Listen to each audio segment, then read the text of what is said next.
साथ बौद्ध साहित्य। इतिहास जानने के स्रोतों में बौद्ध साहित्य।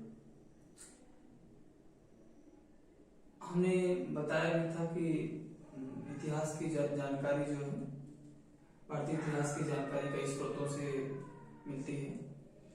उन स्रोतों में जैसे पुरातात्विक स्रोत है या साहित्यिक स्रोत है, बौद्ध साहित्य स्रोत है ना। तो इन्हीं स्रोतों में आप देखेंगे बौद्ध साहित्य भी है। बौद्ध साहित्य जिसे आप कहते हैं त्रिपिटक, बौद्ध साहित्य को ही कहा जाता है त्रिपिटक। तो त्रिपिटक क्या है, या त्रिपिटक किस धर्म का शब्द है, तो बौद्ध धर्म का शब्द है। कभी कभी इस तरह से भी कॉम्पिटिशन में प्रश्न आता है कि त्रिपिटक किस धर्म से संबंधित है, तो बौद्ध धर्म से संबंधित है। यानी त्रिपिटक जो है बौद्ध साहित्य को ही त्रिपिटक कहा जाता है, ठीक है ना।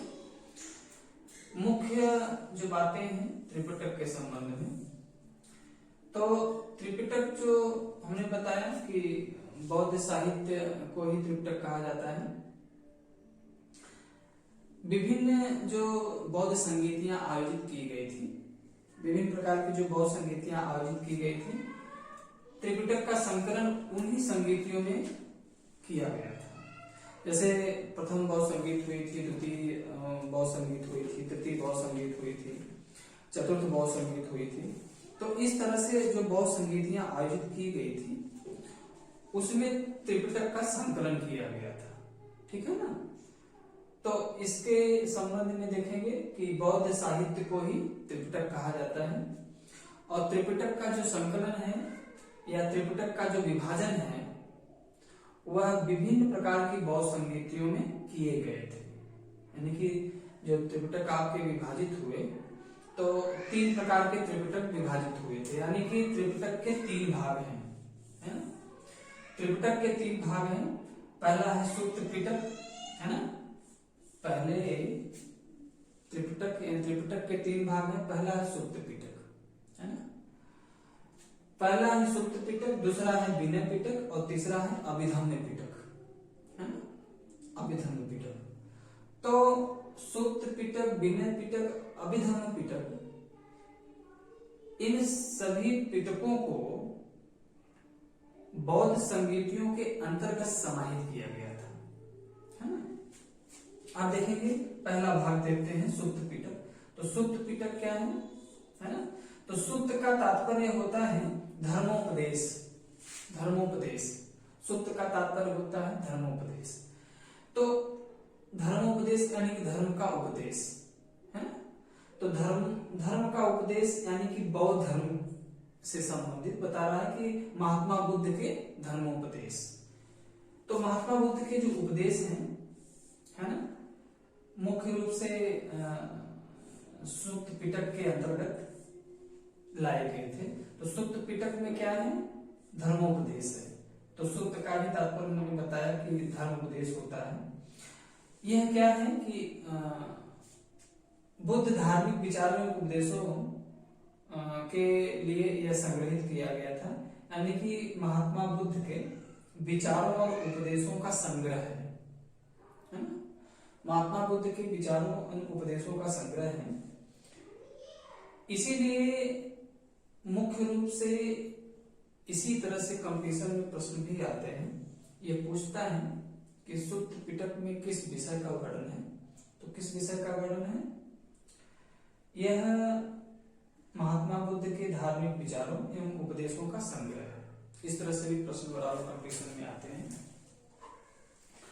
और भी देखेंगे कि मुख्य रूप से देखेंगे ये जो विषय बताए गए हैं इसके संबंध में तो सूक्त पिटक के अंतर्गत क्या है, यानी कि महात्मा बुद्ध के धार्मिक विचारों एवं उपदेशों का संग्रह। तो यह क्या है, ये किसके अंतर्गत है, सूक्त पिटक के अंतर्गत है। हाँ, देखेंगे कि यह जो सूक्त पिटक है ये सबसे बड़ा और सबसे श्रेष्ठ पिटक के अंतर्गत आता है। यानी कि सबसे बड़ा और सबसे श्रेष्ठ पिटक के अंतर्गत आता है। इसमें देखेंगे जो पिटक है इसमें भी इसे 5 निकायों में भी विभाजित किया गया है ना, कि सुप्त पिटक को 5 निकायों में विभाजित किया गया है। अच्छा देखिए कौन कौन से निकाय हैं। एक है दीर्घ निकाय यानी दीर्घ निकाय, मध्यम निकाय, तीसरा है संयुक्त निकाय, चौथा है अगुत्तर निकाय और पांचवा है क्षुद्र निकाय, यानी कि 5 निकायों में इसे विभाजित किया गया है सुप्त पिटक को। हाँ, जो सुप्त पिटक जो लाया गया था मुख्य रूप से सुप्त पिटक और विनय पिटक का संग्रह जो है ये किसमें लाया गया था, एक प्रथम बौद्ध संगीत के अंतर्गत लाया गया था, है ना। प्रथम बौद्ध संगीत में ही सुप्त पिटक और विनय पिटक का संकलन किया गया था, है ना। तो इस तरह से भी आपके वनडे कंपटीशन में प्रश्न भी आते हैं, पूछता है किस बौद्ध संगीत के अंतर्गत सुप्त पिटक और विनय पिटक को लाया गया था या समाहित किया गया था, तो प्रथम बौद्ध संगीत के अंतर्गत। हाँ देखेंगे प्रथम बौद्ध संगीत का जो आयोजन हुआ था वो राजगृह में हुआ था, है ना। राजगृह में हुआ था प्रथम बौद्ध संगीत का आयोजन। उस समय अजातशत्रु का शासनकाल था और मोगली कुछ चीज नहीं, महाकश्यप, है ना, महाकश्यप उस समय प्रथम बौद्ध संगीत की अध्यक्षता उन्होंने किया था। अजातशत्रु का शासनकाल था और हाँ महाकश्यप ही उस बौद्ध संगीत की अध्यक्षता किए थे। उसी बौद्ध संगीत में यानी प्रथम बौद्ध संगीत में ही सुप्त पिटक और विनय पिटक का संकलन किया गया था। इसकी भी चर्चा अभी हमने किया था पिछले ऑनलाइन क्लास में, मैं उस पर फिर चर्चा करूंगा कि जो बौद्ध संगीतियां हुई थी कितने प्रकार की थी, कहाँ कहाँ हुई थी, उसके शासनकाल कौन थे, उसके अध्यक्ष कौन थे, वो ट्रिक के माध्यम से मैं आपको बताने का प्रयास करूंगा। हाँ, तो पहला जो सुप्त पिटक था यानी कि महात्मा बुद्ध के धार्मिक विचारों उपदेशों का संग्रह रहा, ये अलग विषय है। ये सबसे बड़ा और सबसे श्रेष्ठ पिटक में इसकी गिनती होती है, ये भी इम्पोर्टेंट है। अगला है विनय पिटक, है ना, दूसरे नंबर पे है विनय पिटक। अब देखिए विनय पिटक मुख्य रूप से यह मठ निवासियों के अनुशासन संबंधी नियम इसमें दिए गए हैं, यानी विनय पिटक में जो मठ में निवास करने वाले निवासी थे या मठ में रहने वाले जो निवासी थे उनके अनुशासन संबंधी नियम दिए गए थे, है ना, कि उनको कैसे रहना चाहिए, किस प्रकार के व्यवहार करना चाहिए। तो सारी बातें जो है यानी विनय पिटक के अंतर्गत क्या है, मठ निवासियों के अनुशासन संबंधी नियम दिए गए हैं। इसके बाद देखेंगे विनय पिटक के बाद तीसरा है अभिधम्म पिटक, है ना। अभिधम्म पिटक का जो संकलन किया गया था वो तृतीय बौद्ध संगीत के अंतर्गत किया गया था, यानी तृतीय बौद्ध संगीत जो आयोजित की गई थी, तो तृतीय बौद्ध संगीत कहाँ पे आयोजित की गई थी, पाटलिपुत्र में। कहाँ पे, पाटलिपुत्र में,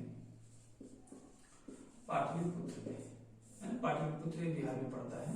तो पाटलिपुत्र में तृतीय बौद्ध संगीत आयोजित की गई थी।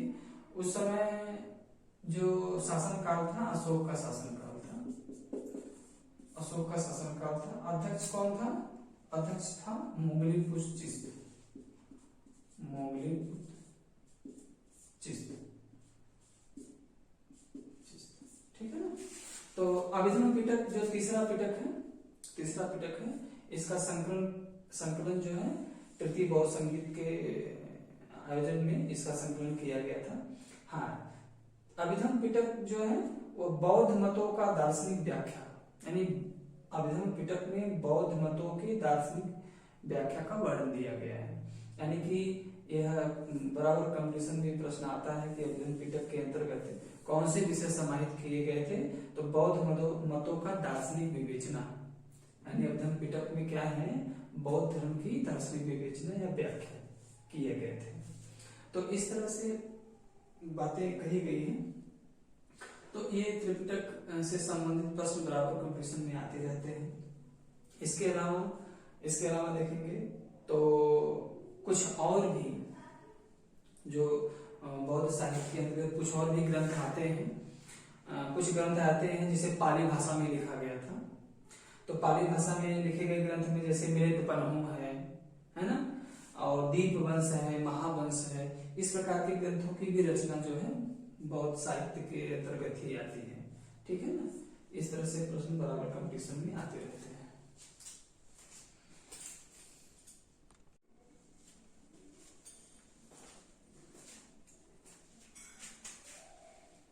बौद्ध साहित्य की तरह जैन साहित्य के द्वारा भी इतिहास जानने के स्रोतों में शामिल किया गया है। तो जैसे हमने बताया कि बौद्ध साहित्य को त्रिपिटक कहा जाता है, उसी तरह से जैन साहित्य को आगम कहा जाता है। क्या कहा जाता है? आगम। तो आगम जो है यानी कि जैन साहित्य ही आगम है। जैसे हमने बौद्ध साहित्य के बारे में बताया था। तो बौद्ध साहित्य को आप जो है त्रिपिटक कहते थे। तो उसी तरह जैन साहित्य को आप आगम कहेंगे। हम मुख्य रूप से जो आगम है यानी आगम ग्रंथ है यानी जो जैन साहित्य है, आगम को जो लिखा गया है वो प्राकृत या संस्कृत भाषा में लिखा गया है। मुख्य रूप से प्राकृत भाषा और संस्कृत भाषा में ही आगम ग्रंथ को लिखा गया था। हमने बताया था त्रिपिटक को किस भाषा में लिखा गया था? उस समय पाली भाषा में, है ना, पाली भाषा में लिखा गया था। लेकिन आगम ग्रंथ को प्राकृत या संस्कृत भाषा में ही लिखा गया था उस दौर में। तो इस तरह से भी जो जानकारी मिलती है, यह किसकी जानकारी देता है? आगम जो ग्रंथ है मुख्य रूप से यह विभिन्न प्रकार के जो आगम के भाग हैं यानी आगम ग्रंथ के जो भाग हैं मुख्य रूप से 12 अंग में, यानी कि जो आगम ये ग्रंथ है ये कैसे विभाजित है? 12 अंगों में विभाजित है ना। 12 उपांग हैं इसके, 10 प्रकीर्ण हैं और 6 छंद सूत्र हैं। 12 अंग, 12 उपांग, 10 प्रकीर्ण और 6 छंद सूत्र में ये विभाजित है। इसके साथ साथ आगम ग्रंथ की जो रचना हुई थी यानी कि आगम ग्रंथ की जो रचना हुई थी यह महावीर स्वामी की मृत्यु के बाद जो श्वेतांबर संप्रदाय के थे लोग यानी श्वेतांबर या दिगंबर संप्रदाय उस दौर में विभाजित था। तो श्वेतांबर संप्रदाय के लोगों के द्वारा आगम ग्रंथों की रचना हुई थी, ऐसा माना जाता है या जो श्रुतियां ये कहती हैं कि आगम ग्रंथों की जो रचना हुई थी ये महावीर स्वामी की मृत्यु के बाद श्वेतांबर संप्रदाय ने किया था, है ना। इस तरह से भी प्रश्न आते हैं। कुल आगम कितने हैं? लगभग 12 आगम ग्रंथ हैं, मुख्य रूप से 12 हैं। 12 आगम ग्रंथों में 2 आगम ग्रंथ जो है बहुत लोक महत्व के हैं, बहुत इंपॉर्टेंट है। तो 12 जो आगम ग्रंथ हैं उनमें पहला है, जैसे सबसे मोस्ट इंपॉर्टेंट है यानी इंपॉर्टेंट को लीजिए, सबसे इंपॉर्टेंट है आचरांक सूत्र, है ना। आचरांक सूत्र में क्या क्या वर्णन है? यह मुख्य रूप से जैन भिक्षुओं के विधि निषेध एवं आचार विचारों का वर्णन करता है। यानी कि जैन भिक्षुओं के विधि निषेध, है ना, जैन भिक्षुओं के विधि निषेध और आचार विचारों का वर्णन जो किसमें मिलता है? आचरांक सूत्र में मिलता है। दूसरा महत्वपूर्ण है भगवती सूत्र, है ना। भगवती सूत्र से ये महावीर स्वामी के जीवन शिक्षाओं का वर्णन भगवती सूत्र में मिलता है। तो भगवती सूत्र में क्या मिलता है? महावीर स्वामी के जीवन शिक्षाओं का वर्णन मिलता है। तो इस तरह से पूरा चैप्टर है। इसमें से जो क्वेश्चन आता है, इसमें से क्वेश्चन जो आता है या इस तरह से पूछ देता है कि आगम जो किस धर्म से संबंधित है। जैसे त्रिपिटक को पूछता है किस धर्म से संबंधित है, जितना आगम नहीं पूछ देता है कभी, तो जैन धर्म से संबंधित है। अगला प्रश्न भी इस तरह से आता है कि आगम ग्रंथों को कितने अंगों में विभाजित किया गया है? तो कितने? 12 है। ये भी प्रश्न बराबर आता है। उसके साथ साथ ये भी आता है कि जो 12 ग्रंथ थे मुख्य, उसमें से आचरांक सूत्र और भगवती सूत्र से भी प्रश्न आता है। जैसे ये पूछ देता है कि निम्नलिखित में से जैन धर्म के किस ग्रंथों से जैन भिक्षुओं के विधि निषेध एवं आचार विचारों का वर्णन दिया गया है? तो आचरांक सूत्र से। या महावीर स्वामी के जीवन शिक्षाओं का वर्णन किस ग्रंथ में मिलता है? तो भगवती सूत्र में मिलता है। इस तरह से भी प्रश्न बराबर कंपटीशन में आते रहते हैं। तो बौद्ध साहित्य और जैन साहित्य यह दोनों बराबर प्रश्न भी इससे वनडे एग्जाम में पूछे जाते हैं। ठीक है, तब तक के लिए धन्यवाद। बहुत बहुत